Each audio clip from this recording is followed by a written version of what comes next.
Good morning, student. Today we start our second chapter. The name of the chapter is Component of Food. In previous chapter we have learned about variation in the food, sources of food, different group of animal, different kind of food we get from different kinds of plants and from their different part. इससे पहले के chapters में हमने विभिन्न तरह के भोज्य पदार्थ और उन्हें हम कहाँ से प्राप्त करते हैं और डिफरेंट टाइप्स के एनिमल्स, उनके खाने के तरीके और हम पौधों के किस भाग को खाते हैं आदि बातों की जानकारी ले चुके हैं. Our food also has different kind of ingredients and those ingredients contain different kinds of components that our body required to keep it fit and healthy. हमारे भोज्य पदार्थ में विभिन्न तरह के इंग्रेडिएंट्स होते हैं और इन इंग्रेडिएंट्स में विभिन्न प्रकार के कंपोनेंट्स पाए जाते हैं, तत्व पाए जाते हैं इन जो कि हमारे शरीर को फिट रहने के लिए आवश्यक हैं. These components are called nutrients. Some of the example of nutrients are protein, fat, vitamins, minerals and carbohydrates. इनमें मुख्य कौन कौन से हैं? प्रोटीन, फैट, विटामिन्स, मिनरल्स और carbohydrates. In this chapter we will learn about essential component of food, their importance and if they are not taken in appropriate quantities, what are the negative effect of it. इस पाठ में हम यह पढ़ेंगे कि ये कौन कौन से मुख्य कंपोनेंट्स हैं जो हमारे भोज्य पदार्थ के लिए आवश्यक हैं. अगर हम इसे एक सामान्य मात्रा में नहीं लेंगे तो उसका हमारे ऊपर क्या निगेटिव इफेक्ट पड़ेगा. ओके, नाउ ये देखिए, ये प्रोटीन मिलने वाले तत्व हैं. इन तत्वों से हमें फैट मिलता है. ये विटामिन्स मिलने के तत्व हैं एंड ये मिनरल्स के तत्व हैं. Some meals take in India and the ingredients and nutrients available in them. Different kinds of meals are taken in different states. For example, idli dosa in South India, saag and chapati in North India, and many more. Specialized of some states are. विभिन्न states में आपको विभिन्न तरह के भोज्य पदार्थ मिलते हैं जो वहाँ की खासियत होती है. जैसे दक्षिण भारत में अक्सर लोग इडली डोसा पसंद करते हैं और नॉर्थ इंडिया में साग चपाती खाना पसंद करते हैं. इसी तरह यहाँ पर कुछ स्टेट्स और उनमें पाए जाने वाले विशेष भोजन के बारे में बताया जा रहा है. महाराष्ट्र में मिसल पाव, पंजाब में मक्के की रोटी एंड सरसों का साग, वेस्ट बंगाल में खोशा मंगोशा, गुजरात में ढोकला, कश्मीर में रागोस जोश और तमिलनाडु में पोंगल, आसाम में पपाया खीर, बिहार में लिट्टी चोखा, हरियाणा में बाजरे की चकदी और राजस्थान में दाल बाटी चूरमा, मध्य प्रदेश में भुट्टे की केस, केरला में अप्पम. ये कुछ ऐसे भोज्य पदार्थ हैं जो इस विशेष स्टेट्स में पसंद किए जाते हैं. You will see that any meal in the list of the state contain one item of pulse, vegetables, fruits, sugar and oil etc. or the combination of these items. Different food items have different nutrients in them in different proportion. So after having different kinds of meal, we get different amount of nutrition every time because of the number of nutrients in them are different. इतने states में आपने देखा कि ये बहुत तरह के भोज्य पदार्थ हैं. इन भोज्य पदार्थों में दाल, सब्जी, फल, शुगर, ऑयल आदि उपस्थित हैं। और इन सब में कुछ अलग अलग तरह के न्यूट्रिएंट्स भी पाए जाते हैं। Get different amount of nutrients every time. और इसमें विभिन्न तरह के आपको न्यूट्रिएंट्स भी प्राप्त होते हैं। The number of nutrients in them are different. और सभी प्रकार के जो भोज्य पदार्थ हैं उसमें उपस्थित जो भी न्यूट्रिएंट्स हैं उनकी मात्रा भी क्या होती है, अलग अलग होती है। Essential nutrients required by the body. हमारे शरीर को कौन कौन से न्यूट्रिएंट्स जो हैं वो आवश्यक हैं। Carbohydrates, proteins, fat, vitamins and minerals. Okay, water are dietary fiber and not nutrients. पानी जो है वो एक डाइटरी फाइबर है जो कि ये न्यूट्रिएंट्स की कैटेगरी में नहीं आता है। But they are needed by the body. लेकिन ये शरीर के लिए आवश्यक है। They are helpful in digestion of food, so we also include water and dietary fiber in components of food. ये शरीर के लिए बहुत आवश्यक है। ये भोज्य पदार्थ के पाचन में सहायक होता है, इसलिए हम पानी को भी क्या आवश्यक न्यूट्रिएंट्स की कैटेगरी में रखते हैं। Now the first nutrient is carbohydrates. Carbohydrates are called energy giving food. Carbohydrates क्या कहलाता है? ये बहुत अधिक मात्रा में हमें एनर्जी प्रदान करता है, इसलिए कार्बोहाइड्रेट्स को एनर्जी गिविंग फूड भी कहते हैं। They are the main source of energy for our body. यह हमारे शरीर के लिए मुख्य स्रोत है एनर्जी उत्पादन करने के लिए। Carbohydrate rich food are also called energy giving food. और उन भोज्य पदार्थों में जिनमें कार्बोहाइड्रेट्स अधिक मात्रा में पाया जाता है उन्हें हम क्या कहते हैं? Energy giving food. Sugar and starch are the main two type of carbohydrates. Sugar और स्टार्च दो तरह के कार्बोहाइड्रेट्स होते हैं। They provide us energy to do physical task and maintain body temperature. और ये कार्बोहाइड्रेट्स हमें ताकत प्रदान करते हैं जिससे हम अपने फिजिकल वर्क मतलब शारीरिक कार्य कर सकें और हमारे शरीर का तापमान भी नियत रहता है।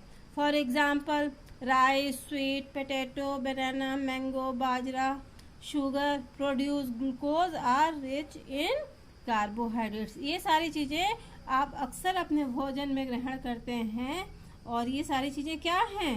ये कार्बोहाइड्रेट रिच फूड हैं। ओके, ये देखिए ये फिगर बनी है। Sweet potato, banana, mango and bajra, this all are the carbohydrate rich food. Okay, now on second topic which is fat and oils. Like carbohydrates, fat are also provide energy to us.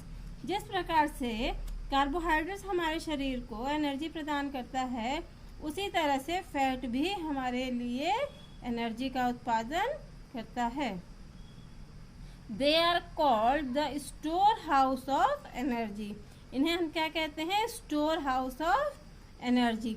They provide more energy than carbohydrates. और ये fats carbohydrate से अधिक energy उत्पादन करते हैं। Carbohydrates provide instant energy while the same amount of fat provide about double amount of energy as compared to carbohydrates. Fats जो होते हैं वो क्या होते हैं? स्टोर होते हैं हमारे शरीर के टिश्यूज में, जबकि जो हमारा कार्बोहाइड्रेट्स है वो हमें तुरंत शक्ति प्रदान करता है। और उतनी ही मात्रा में अगर हम फैट लेते हैं तो वह कार्बोहाइड्रेट से दुगनी मात्रा में हमें एनर्जी प्रदान करता है। It is more difficult for body to digest fat and carbohydrates. हमारे शरीर के लिए कार्बोहाइड्रेट्स और फैट्स का पाचन बहुत ही कठिन होता है. Exercises are often stored on body fat. The fat stored in our body cause obesity. जो ये फैट है ये हमारे शरीर में जो होती है वो अगर फैट की मात्रा अधिक होगी तो वो हमारे शरीर में इकट्ठी होने लगेगी और इस तरह से फैट का स्टोर होने की वजह से हमारे शरीर में एक रोग हो जाता है जिसे हम कहते हैं ओबेसिटी या मोटापा. Fat are obtained from both plant and animal. Fat जो है वो दोनों प्रकार से मिलता है. हमें पौधों से भी मिलता है और जानवरों से भी मिलता है. The source of fats are ghee, oil, butter, milk, meat. और हमें किन किन चीज़ों से फैट मिलता है? घी से मिलता है, बटर से मिलता है, मीट से मिलता है. The main oil producing seeds are mustard, sesame, groundnut, coconut, soybean etcetera. और हम किन किन बीजों से बहुत अधिक मात्रा में ऑयल का उत्पादन करते हैं? मस्टर्ड मतलब सरसों, सीसम, ग्राउंडनट और नारियल सोयाबीन से. ये देखिए ये मस्टर्ड के बीज हैं, ये सीसम है, ये ग्राउंडनट है और ये कोकोनट है. These are all oil producing seeds. Okay. On next nutrient which is protein. Protein are the main building block of our body. Protein जो है वो हमारे शरीर का मेन बिल्डिंग ब्लॉक है. मतलब ये हमारे शरीर की संरचना का मुख्य भाग होता है जो कि हमारे टूटे फूटे टिश्यूज हैं, जो भी हमारे शरीर में कमियां हो जाती हैं उनके निर्माण में प्रोटीन सहायक होता है. इसलिए इसे हम क्या कहते हैं? Building block of our body. They are needed for the growth and repair of the body. Protein are also called body building foods. Proteins जो हैं उन्हें हम क्या कहते हैं? Body building foods. They are the most important component of our daily meal. इस वजह से हमें अपने रोज के भोजन में प्रोटीन की मात्रा अवश्य लेनी चाहिए और ये हमारे भोजन का मुख्य कंपोनेंट भी होता है. The building blocks of protein are amino acids. Protein में उपस्थित एमिनो एसिड्स ही बिल्डिंग करने में सहायक होती हैं, जो भी हमारे शरीर में अंदर टिश्यूज को हानि पहुंचती हैं और नए टिश्यूज को बनाने में प्रोटीन में जो उपस्थित अमीनो एसिड्स होता है वो सहायक होता है. The source of protein are plants and animal both. Plants से और एनिमल दोनों से ही हम प्रोटीन को प्राप्त करते हैं. The main source of protein are beans, soybean and pea. और nuts, almonds, cashew nuts, ground nuts, pulses, masoor dal, moong dal, urad dal, arhar dal, toor dal and cereals. Okay. What is the main source of protein? Soybean है, पी है, बादाम है, काजू है, मूंगफली है, विभिन्न तरह की दालें हैं. ये सारी चीजें क्या हैं? ये प्रोटीन रिच फूड्स हैं. इनसे हमें बहुत अधिक मात्रा में प्रोटीन प्राप्त होता है. The main source of protein from animal are milk, egg, fish and meat. और जो हमें एनिमल से प्रोटीन प्राप्त होते हैं वो किससे प्राप्त होते हैं? दूध से, अंडे से, मछली से, मीट से. ओके. ये देखिए ये कुछ फिगर्स हैं जो जिनसे हमें प्रोटीन प्राप्त होता है. ये दूध है, ये एग है, ये फिश है और ये मीट है. ओके. इसलिए आपको अपने भोजन में प्रोटीन की मात्रा अवश्य रखनी चाहिए जिससे हमारे शरीर में जो भी कमियां हो वो दूर हो जाए. Now the next nutrient is vitamins. Vitamins and minerals are required by our body in very small quantity in comparison to carbohydrates.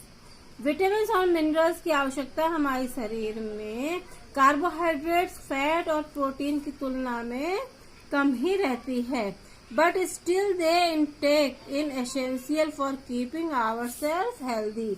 लेकिन फिर भी विटामिन की मात्रा हमारे शरीर में को हेल्दी रखने के लिए आवश्यक है.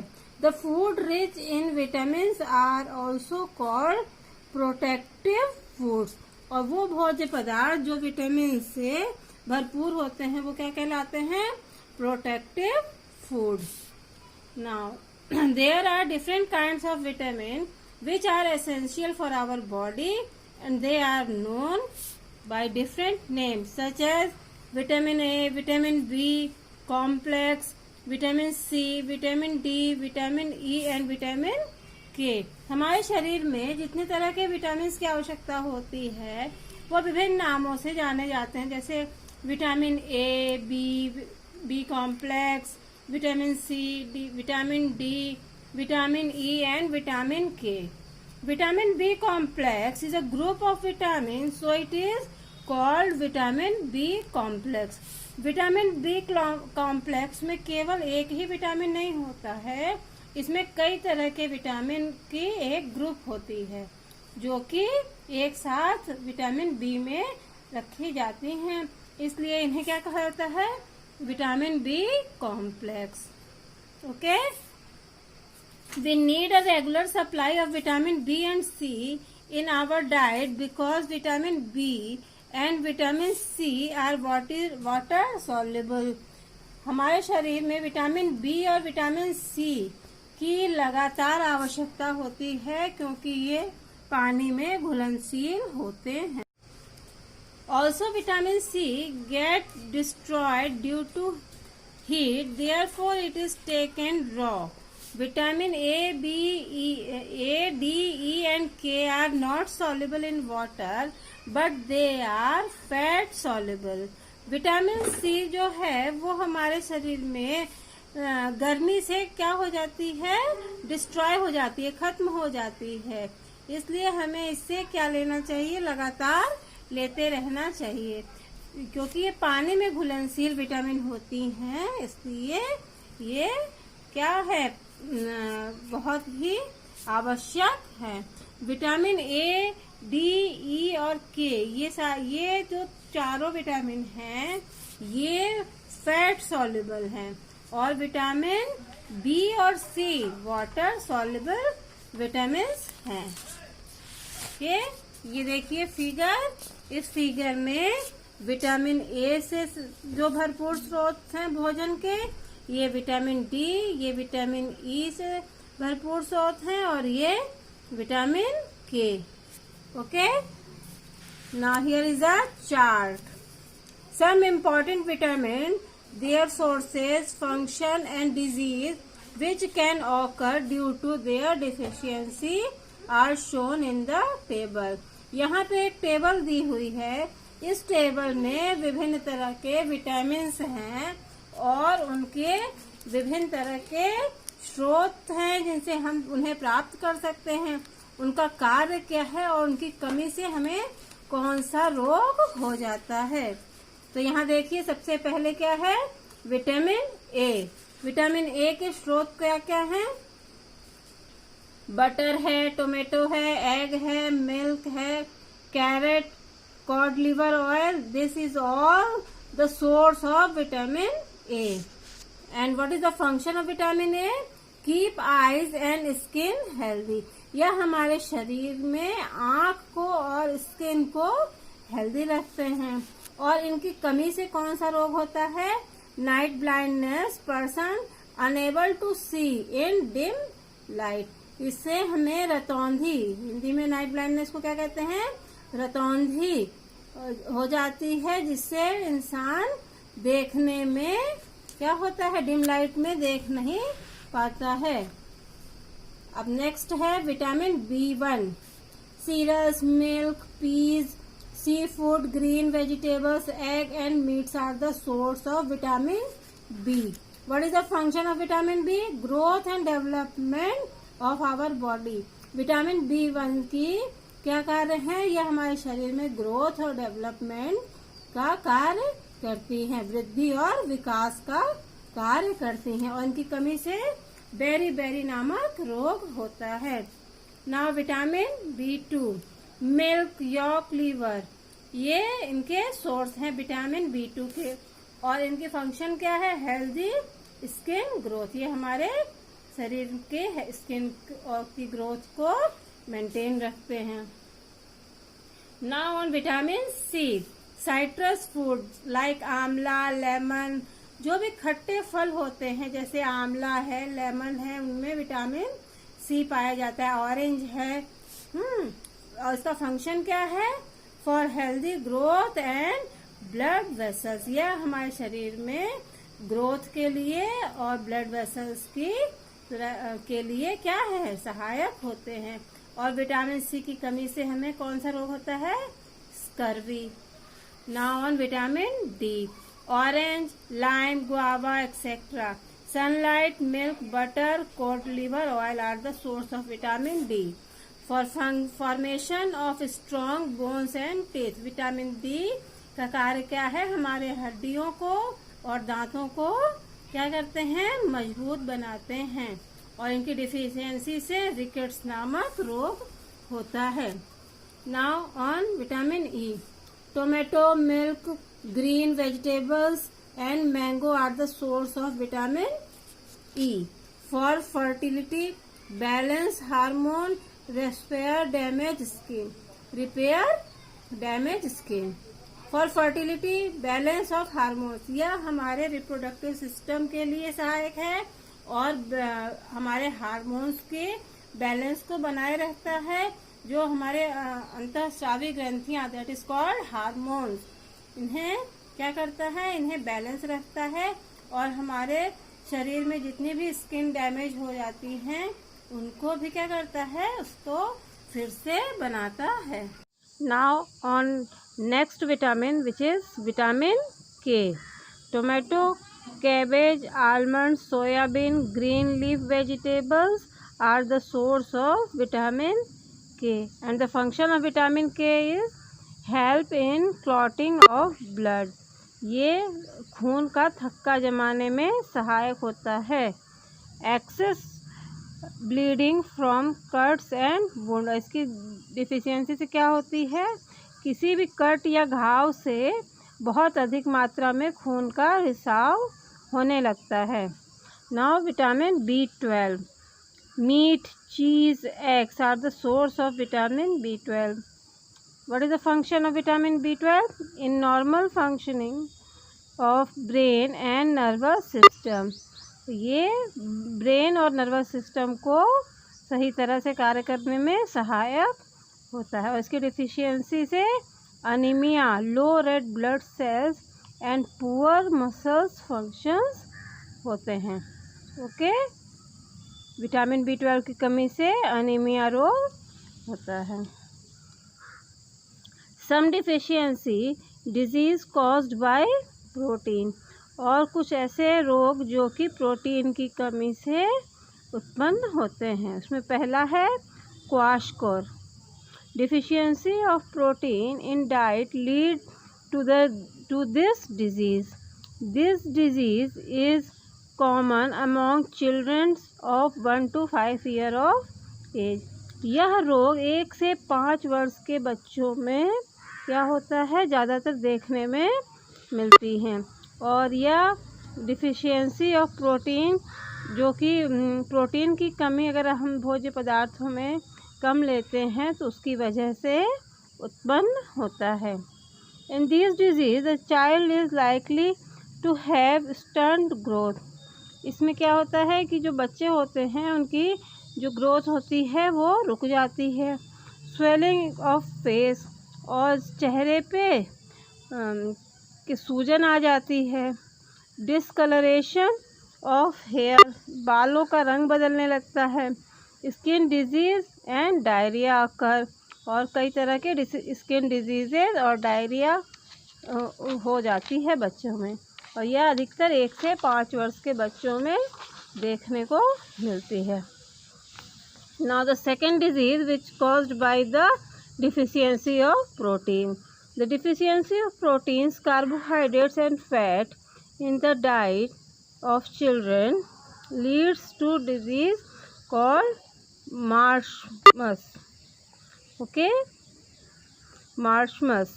जो प्रोटीन है, कार्बोहाइड्रेट से फैट की कमी अगर हमारे भोज्य पदार्थों में होगी तो वो किसका कारण बनती है? मार्शमस रोग का कारण बनती है। These disease generally affect infant under 1 year of age, और ये बहुत छोटे बच्चों में पाई जाती है, लगभग 1 वर्ष तक के बच्चों में। When mother does not get sufficient amount of protein, energy giving food, she lacks these nutrients in her milk. जो बच्चे की माँ होती है, अगर उसके भोज्य पदार्थों में प्रोटीन की मात्रा कम होती है तो वह उसको अच्छी तरह से फीडिंग नहीं करा पाती, जिसकी वजह से उस बच्चे को भी विभिन्न तरह के न्यूट्रिएंट्स नहीं मिलते हैं। And the child feeding on her milk suffer from protein and energy deficiency disease.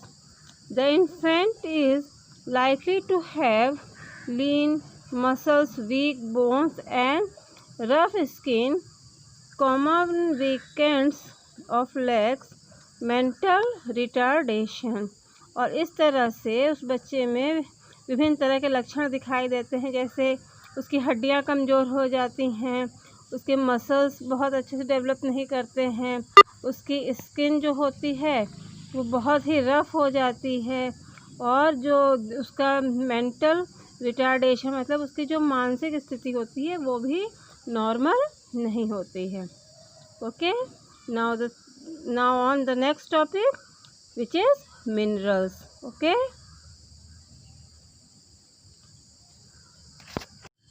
Minerals do not supply any energy to our food.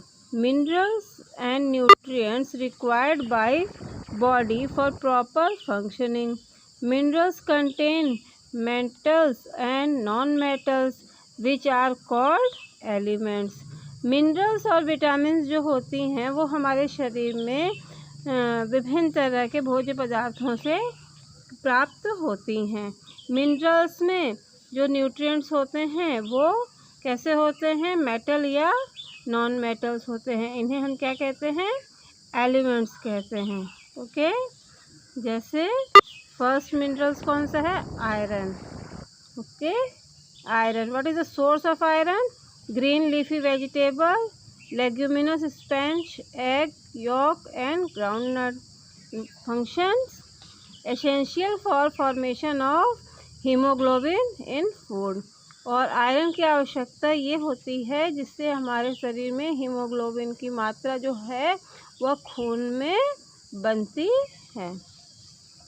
Calcium दूसरा है mineral, calcium. Source of calcium is milk, cheese, egg, green vegetable, cereals and meat. The functions essential for formation of hardenings of bone and teeth. इसकी आवश्यकता होती है, इसकी वजह से हमारी जो हड्डियां हैं और दांत हैं वो मजबूत होते हैं। थर्ड है phosphorus. Milk, cheese, green vegetables, bajra, nuts, ragi are the source of phosphorus. और फंक्शन है formation of strong bones and teeth, energy, currency of body cell. Iodine source है iodised salt, food, green vegetables and essential for the formation of thyroxine hormone in thyroid gland. Thyroid glands में thyroxine नामक hormone के formation में iodine सहायक होती है और यह थायराइड ग्लैंड हमारे गले के पास उपस्थित होती है। Sodium and potassium common salt most of the food. Okay, keep all body fluid in cell in proper order. Now the last one is magnesium और ये सीरल्स से हमें प्राप्त होती हैं। Help in proper functioning of muscles and nerve, also used in some enzymes. यह हमारे शरीर में proper functioning of muscles and nerves के लिए आवश्यक होती है और एंजाइम के भी फॉर्मेशन में सहायक होती है। Now the mineral deficiency disease, minerals की कमी से कौन कौन से रोग होते हैं? Some minerals deficiency diseases are iron, anaemia, less haemoglobin produced in blood. Okay, iron anaemia, less haemoglobin produced in blood, मतलब खून में हीमोग्लोबिन का कम उत्पादन होना। सेकंड है आयोडीन गोइटर और थर्ड है कैल्शियम से बोन एंड टूथ डिके। ठीक है, आयरन की कमी से अनीमिया होता है, आयोडीन की कमी से गोइटर होता है और कैल्शियम की कमी से हड्डियां और दांत क्या होते हैं? कमज़ोर होते हैं। Now the next topic is dietary fiber or roughage. The fibrous indigestible material present in our food are called roughage. जो रेशे युक्त अपाचनीय पदार्थ हमारे भोजन में होते हैं उन्हें हम क्या कहते हैं? roughage. Roughage adds bulk of the food. Roughage can absorb a great amount of water which help in retaining water in the body. जो रफेज होती है, इसकी जो रेशे होते हैं इसमें बहुत अधिक मात्रा में पानी एब्जॉर्ब रहता है जो कि हमारे पाचन में सहायक होता है। And to get rid of undigested food and thereby prevent constipation, और यह हमारे शरीर से अनडाइजेस्ट फूड को बाहर निकालने में भी सहायक होती है। If a person is unable to pass stool for a few days, he is said to be suffering from constipation. Constipation वह प्रक्रिया होती है जब हमारे शरीर से कुछ दिनों तक अगर हमारा अनडाइजेस्टेबल फूड स्टूल के रूप में अगर बाहर नहीं निकलता है तो वो प्रक्रिया क्या कहलाती है? कॉन्स्टिपेशन। मतलब हम रोज़ सुबह फ्रेश होने टॉयलेट जाते हैं, अगर हमें लैट्रिन नहीं होती है तो उस प्रक्रिया को और उस कंडीशन को हम क्या कहते हैं? कॉन्स्टिपेशन। डाइजेशन में सारी प्रक्रियाएं बहुत ही मुख्य रूप से होती हैं। जैसे हम भोजन ग्रहण करते हैं तो उसका पाचन भी सही तरीके से होना चाहिए और अपाचित पदार्थ जो बचा रहता है वो इंटेस्टाइन्स के थ्रू स्टूल के रूप में हमारे शरीर से बाहर भी निकल जाना चाहिए, तभी पाचन की प्रक्रिया पूर्ण रूप से होती है। It would be very dangerous for the body if waste cannot be exhausted by body. So a good amount of fiber should be taken as salad and fruits on daily basis to avoid this. हमारे शरीर में जो roughage की आवश्यकता होती है तो उसको हम अपने खाने में सलाद और फलों के रूप में अपने डेली खाने में ले सकते हैं, जिससे कि हम इस कॉन्स्टिपेशन की प्रक्रिया से बच सकें। ये जो प्रक्रिया है अगर ये पूर्ण नहीं होती है तो अनडाइजेस्ट फूड हमारे शरीर के लिए बहुत ही हानिकारक होता है। इससे हमारे शरीर में विभिन्न प्रकार की बीमारियां भी उत्पन्न होती हैं। सो हमें अपने खाने में सलाद और फ्रूट्स की मात्रा लेते रहना चाहिए। Now the next topic is role of water. अक्सर हम पानी पीते हैं तो इस पानी का क्या महत्व है? Water make up about 70% of our body weight. हमारे शरीर में लगभग 70% तक पानी होता है। It is one of the most essential nutrient. यह हमारे शरीर में एक मुख्य रूप से उपस्थित न्यूट्रिएंट है, which help in maintaining balance for blood fluid, जो कि हमारे शरीर में उपस्थित ब्लड को और विभिन्न तरह की जो भी लिक्विड्स हैं, फ्लूइड्स हैं, उनको भी क्या करता है, बैलेंस करके रखता है। It helps in absorption of food. It helps in excretion of waste product as urine and sweat from the body. जो वाटर है वो हमारे शरीर में क्या करता है, भोजन पदार्थ के एब्जॉर्प्शन, अवशोषण में सहायक होता है। और it helps in excretion of waste, और जो भी हमारे शरीर से वेस्ट मटेरियल है इसको बाहर निकालने में सहायक होता है, जैसे कि पसीने से, बाथरूम से, ये हमारे शरीर के वेस्ट मटेरियल को बाहर निकालता है। It helps to maintain a constant body temperature, और हमारे शरीर के तापमान को भी क्या करता है, बैलेंस रखता है। Therefore, we should be drinking a plenty of water every day, which is around 7 to 8 glass of water every day. इस प्रकार एक स्वस्थ व्यक्ति को लगभग 7 से 8 ग्लास तक वाटर रोज पीना चाहिए। Excessive water lose the body causes dehydration. Due to dehydration, blood becomes sticker, causes severe pain and cramps. Excessive water loss, अगर बहुत अधिक मात्रा में हमारे शरीर से पानी की मात्रा बाहर हो जाती है तो ये क्या होता है, डिहाइड्रेशन हमें होने लगता है। कभी कभी हमें डायरिया हो जाता है, उल्टी होने लगती है, तो उससे क्या होता है, हमारे शरीर में उपस्थित जो पानी है वो बाहर निकल जाता है। तो डॉक्टर हमें कहते हैं आपको डिहाइड्रेशन हो गया, आपको पानी पीना चाहिए, ORS का घोल लेना चाहिए। That is why, because the balance of water in our body is unbalanced. Okay, due the dehydration blood became sticker. अगर शरीर में पानी की कमी हो जाती है तो हमारा जो खून है वो गाढ़ा होने लगता है और बहुत अधिक दर्द होने लगता है। We can recover this water by taking rehydration solution, by making salt, sugar and water together in a appropriate proportion. और इस डिहाइड्रेशन को हमें फिर से हाइड्रेट करने के लिए हमें नमक, चीनी और पानी का घोल बना करके पीना चाहिए, जिससे कि पानी की मात्रा हमारे शरीर में फिर से नॉर्मल हो जाए। Now what is the balanced diet?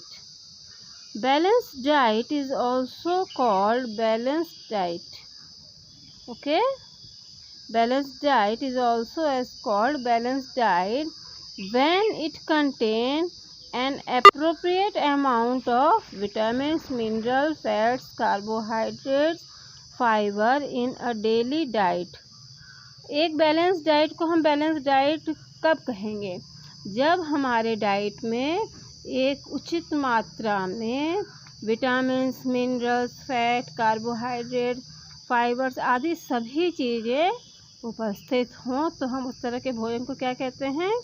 Balanced diet. Okay, so that body can remain in a healthy state and free from disease. इस बैलेंस डाइट को ग्रहण करने से हमारे शरीर में क्या होता है कि हेल्दी रहते हैं और उससे बीमारियां भी दूर रहती हैं।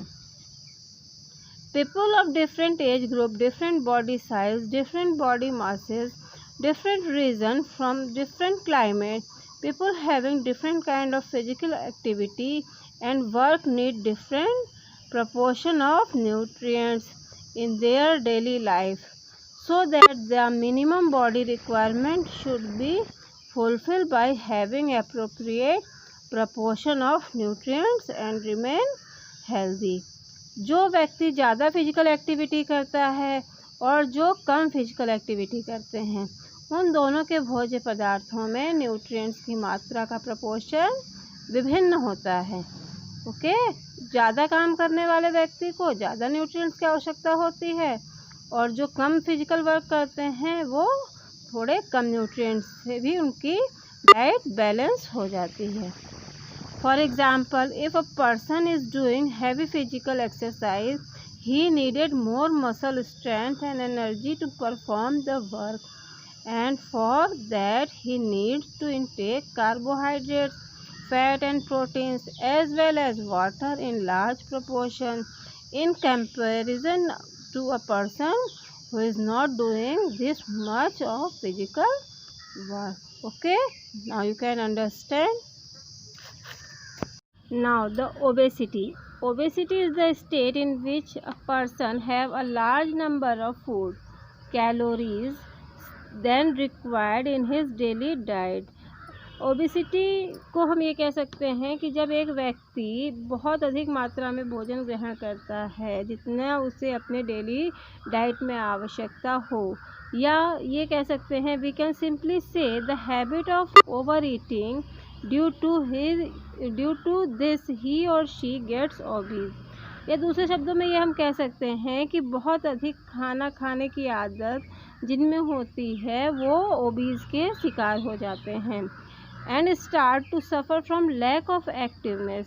और क्या हो जाता है, धीरे धीरे उनमें एक्टिवनेस की कमी होने लगती है और उनका बिहेवियर कैसा हो जाता है, dull behaviour, and slowly started to became incapable of doing daily activity. और धीरे धीरे वो अपनी डेली एक्टिविटी को भी करने में असमर्थ होने लगते हैं।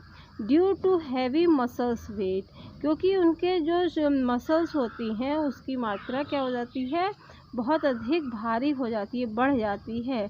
And with time gets different kind of disease and cardiac problem is there. और जहाँ पे और धीरे धीरे जैसे जैसे समय बीतता जाता है, इस ओबीज के कारण उन्हें विभिन्न प्रकार की बीमारियाँ और कार्डिक प्रॉब्लम भी होने लगती हैं। Therefore, one must avoid excess eating in his daily life. इस वजह से हमें अपने डेली लाइफ में बहुत अधिक खाना खाने से बचना चाहिए एंड अवॉइड जंक फूड। और जो आजकल जंक फूड मार्केट में मिलते हैं उन्हें भी हमें अवॉइड करना चाहिए in his daily diet to remain healthy and living activity life. Okay, अगर हम अपने भोजन में बहुत अधिक मात्रा में भोजन ग्रहण करने में और जंक फूड को अवॉइड करेंगे अपने डाइट से और एक हेल्थी और बैलेंस डाइट को ग्रहण करेंगे जिससे हमारा शरीर स्वस्थ भी रहेगा और हम अपनी डेली लाइफ एक्टिविटीज़ को भी करने में सक्षम रहेंगे। Now that's all for lesson 2. I hope there is no any doubt in this chapter. Okay, now thank you class.